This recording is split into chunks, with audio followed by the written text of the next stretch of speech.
안녕하십니까, 김병일입니다. 미주중앙일보의 주간 뉴스레터 도깨비 뉴스 254호입니다. 도깨비 뉴스는 LA 시간으로 매주 목요일 오전 7시 독자들에게 이메일로 발송됩니다. 또 팟캐스트 팟빵과 유튜브 채널에서도 미주중앙일보를 검색하면 만날 수 있습니다.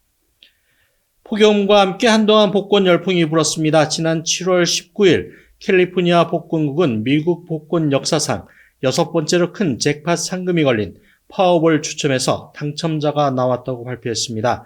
잭팟 당첨금은 10억 8천만 달러였습니다. 한국 원화로 계산하면 1조 4천억 원이 넘는 엄청난 액수입니다. 그리고 8일 저녁에는 메가밀리언스 복권 추첨이 있었는데 플로리다에서 한 명의 당첨자가 나왔습니다. 이번 잭팟 상금은 미 복권 역사상 세 번째로 많은 금액인 15억 8천만 달러였습니다.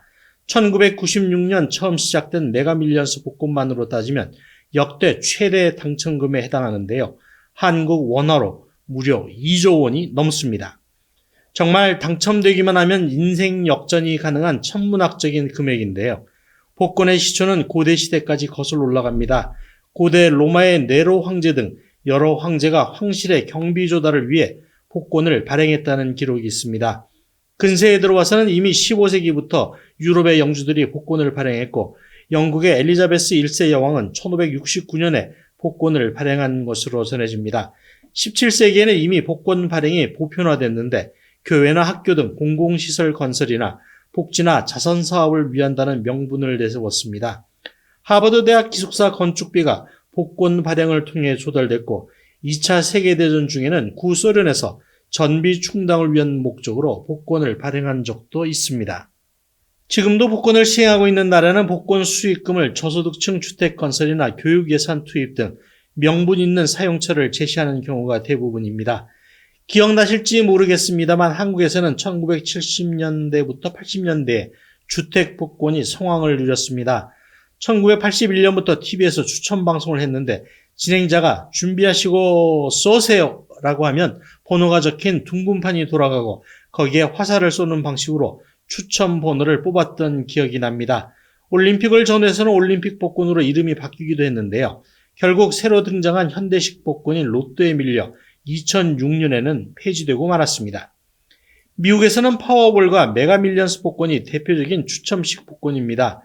파워볼은 전국 50개 주 가운데 45개 주와 워싱턴 DC, 푸에르토리코, 미국령 버진 아일랜드에서 판매되고 있습니다. 게임에 참여하려면 한 게임에 $2를 내야 합니다. 파워볼 1등에 당첨되기 위해서는 1부터 69 번호 가운데 5개와 파워볼로 불리는 빨간 공의 숫자 1부터 26 가운데 1개를 모두 맞춰야 합니다. 번호 선택은 본인이 직접 골라 적어내거나 자동 판매기가 무작위로 내주는 방식 중에서 선택할 수 있습니다. 1등 당첨 확률은 2억 9,220만 분의 1입니다. 지금은 매주 월, 수, 금, 오후 7시 59분 주 3회 추첨합니다. 한국 내 로또의 1등 당첨 확률은 814만 5,060분의 1이라고 하니 정말 백사장에서 빨간 모래알 하나를 찾는 것과 같은 확률이지 않나 싶습니다.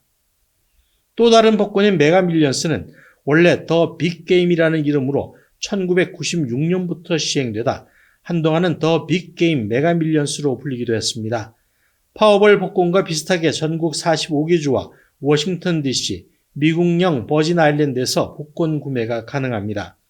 2002년 처음 당첨 번호를 추첨할 때는 6개 주에서 시행됐는데 지금도 메가밀리언스 복권 로고 노란 공 안에는 6개 주를 상징하는 별 모양 6개가 그대로 남아있는 곳도 있습니다. 메가밀리언스 복권 추첨은 매주 화요일과 금요일 저녁 8시에 있습니다. 휴일을 포함합니다. 추첨 장소는 조지아주 애틀랜타의 WSB TV 스튜디오입니다.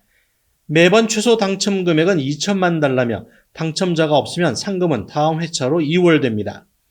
잭팟 당첨금은 30년 연금 방식이나 일시불 중에서 선택할 수 있습니다. 30년 연금 방식을 택하면 물가 상승률을 적용해 매년 5%씩 인상된 금액을 수령하게 됩니다. 추첨 방식은 파워볼과 비슷합니다. 1부터 70 사이에 있는 번호 가운데 5개를 맞춰야 하며 추가로 1부터 25 사이 숫자가 적힌 금색의 매갑을 1개도 맞춰야 1등 잭팟 상금을 가질 수 있습니다. 1등 당첨 확률은 3억 257만 5,350분의 1입니다. 복권 구매는 추첨일 오후 7시 45분 전까지 해야 해당 회차에 유효합니다. 전국 50개 주 가운데 복권을 판매하지 않는 주는 특이하게도 도박이 합법적으로 허용된 네바다주를 포함해 엘라베마, 알래스카, 하와이, 유타 등 5개 주입니다. 그런데 하나 중요한 사실은 복권 잭팟에 당첨된 많은 사람이 예상외로 불행한 삶을 살았다고 합니다. 갑자기 돈벼락을 맞아 일시적으로는 행복감도 느끼고 돈을 원 없이 지출하기도 하지만 오히려 그 너무 많은 돈 때문에 불행해졌다고 말하는 사람들이 있습니다. 한 연구에 따르면 복권 당첨자들은 평균적으로 당첨 이후 10년 동안 수령금의 16%만을 절약하고 나머지는 탕진했다고 하네요. 또 다른 연구 결과에 따르면 이미 재정적 어려움을 겪고 있는 사람은 복권에 당첨되더라도 재정적 어려움을 최종적으로 벗어나지 못하는 경우가 많다고 합니다. 여기에 더해 실제 복권 당첨자 중 3분의 1가량은 파산하기도 했고요. 이혼이나 사기, 살인 등과 관련된 사람도 드물지 않습니다. 갑작스러운 행운이 항상 행복한 결말로 이어지지는 않을 수 있음을 보여주는 것인데요. 돈이 풍족하면 삶이 편하기는 하겠지만 그 돈의 무게 때문에 다른 문제가 생길 수 있다는 점도 잊어서는 안 되겠습니다. 그래도 일단 돈벼락은 한번 맞고 싶으시죠? 2달러를 손해보시겠습니까? 아니면 10억 달러를 손해보시겠습니까? 라는 복권국의 광고 문구를 보고 뜨거운 불꽃을 향해 날아드는 불나방처럼 오늘도 인생 역전을 노리는 수많은 인생들에게 어쨌든 행운이 있기를 바랍니다. 참 복권을 단체로 구입할 수 있는데 최대 참여 인원은 100명까지라는 사실도 잊지 마세요. 당신에게 행운이 있기를. Good luck to you. 다음은 지난 한 주 동안 보도됐던 뉴스 가운데 주요 뉴스를 정리했습니다. 가주가 전국에서 두 번째로 생활비가 많이 드는 주인 것으로 조사됐습니다.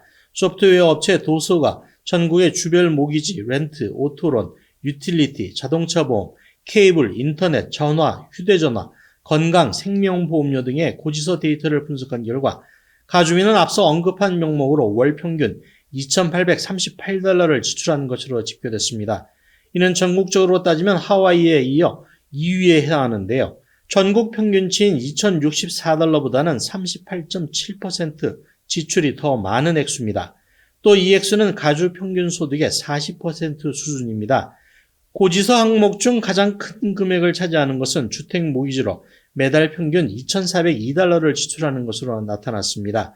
고지서 비용 부담이 가장 적은 주는 월 1,530달러를 지출하는 웨스트 버지니아였습니다.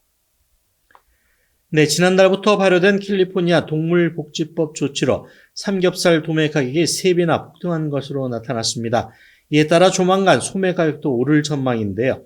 한인 육류 도매업계에 따르면 지난달 초부터 돼지고기 도매 가격이 한 달 새 50에서 70% 정도 급등했습니다. 특히 베이컨용 돼지고기의 도매 가격은 지난 5월 최저치를 기록한 이후 3배 수준으로 폭등했다고 하네요. 베이컨이 재료로 들어가는 햄버거나 샌드위치 가격도 동반 상승할 수 있다는 우려가 나오고 있는데요. 하지만 업계 시장 전문가들은 앞으로 몇 달 동안은 베이컨을 포함한 삼겹살 가격의 변화 추이를 지켜봐야지 도매 가격 폭등이 일시적인 현상인지 아니면 앞으로도 지속될 것인지 예측 가능할 것 같다는 입장이라고 하네요. 이제 겨우 인플레가 잡히려고 하는데 자동차 가스값도 그렇고 고기값까지 들썩이니 이러다 다시 인플레를 걱정하며 생활하는 것은 아닌지 걱정입니다. LA 한인타운의 중심에 있는 피오피코 도서관 주차장의 포켓공원 개발 프로젝트가 추가 530만 달러의 재정 확보로 본격적인 공사 추진이 이루어질 것 같다는 보도가 나왔습니다. LA 시의회가 530만 달러 추가 투입을 최근 결정했다는 것인데요. 2015년 허브 웨슨 전 시의원이 추진했지만 이후 재정 마련이 지체되고 팬데믹이 겹치면서 지금까지 공중에 붕 뜬 상태였습니다. 시의회가 미니공원과 관련해 지금까지 총 거의 2,300만 달러에 달하는 자금을 승인했고 최종적으로는 2,600만 달러가 소요될 예정이라고 합니다. 기공식은 내년 초쯤이 될 것 같다고 하는데 공사를 시작하고서도 최종 완공까지는 2, 3년 걸릴 예정이라고 하니 정말 속 터지게 느린 일처리가 너무 답답해 보입니다. 그때 가서도 제대로 정원이 잘 조성되면 그나마 다행이지 않을까 싶습니다. 네, LA 한인타운 일대에서 접수된 노숙자 텐트 신고 건수가 LA시 전역에서 가장 많은 것으로 집계됐습니다. 이에 따라 캐런 베스 LA 시장의 노숙자 대응책에 대한 실효성이 도마 위에 오르면서 한인타운 내 노숙자 문제 개선이 시급하다는 지적입니다. 통계 분석 매체 크로스타운은 최근 LA시 민원 전화 서비스 311의 통계를 인용해 지난 1월부터 6월 사이 한인타운 내 노숙자 텐트 신고 건은 총 1,398건이라고 밝혔는데요. 이는 할리우드 1,664건, 웨스트레이크 1,658건, 노스 할리우드 1,552건에 이어 네 번째로 많은 것입니다. USA 투데이는 이와 관련해 노숙자 텐트촌을 줄이려는 LA시 정부의 프로그램이 반년 넘게 시행됐지만 일각에서는 실패한 정책이라고 말한다고 지적하기도 했습니다. 노숙자 문제 해결을 최우선 정책 과제로 꼽은 베스 시장. 과연 임기 안에 그렇게 자신한 노숙자 문제 해결을 이루고 정치적으로 승승장구할 수 있을까요? 지난 3일 한남체인 LA점에서는 노조 가입 여부를 결정하는 투표가 실시됐는데요. 이 과정에서 부당행위가 있다는 지적이 나와 노동당국이 투표지를 압수하고 개표를 연기한다고 발표했습니다. 이날 투표는 해당 직원들이 지난해 3월 마켓 측에 노조 결성 청원서를 제출한 뒤 1년 5개월여 만에 진행된 것인데요. 개표 연기와 관련해 사측은 노조 측의 투표 강요를 투표지 압수 원인으로 비난하고 있고 노조 측은 사측의 법정 소송을 통한 노조 결성 방해 때문이라고 반박하고 있는 상황입니다. 어쨌든 60일 안에는 전국노동관계위원회에서 투표 결과를 통보한다고 했으니 조용히 지켜보는 수밖에는 없네요. 한인타운에서는 지난해부터 한인업체들 사이에서 노조 결성이 유행처럼 퍼지고 있는 모습인데요. 이미 게노아 코리아 바비큐와 코웨이 USA가 노조 설립을 마쳤습니다. 도깨비 254는 여기까지입니다. 또 새롭게 맞이하는 한 주도 시원하고 활기차게 보내시기 바랍니다. 고맙습니다.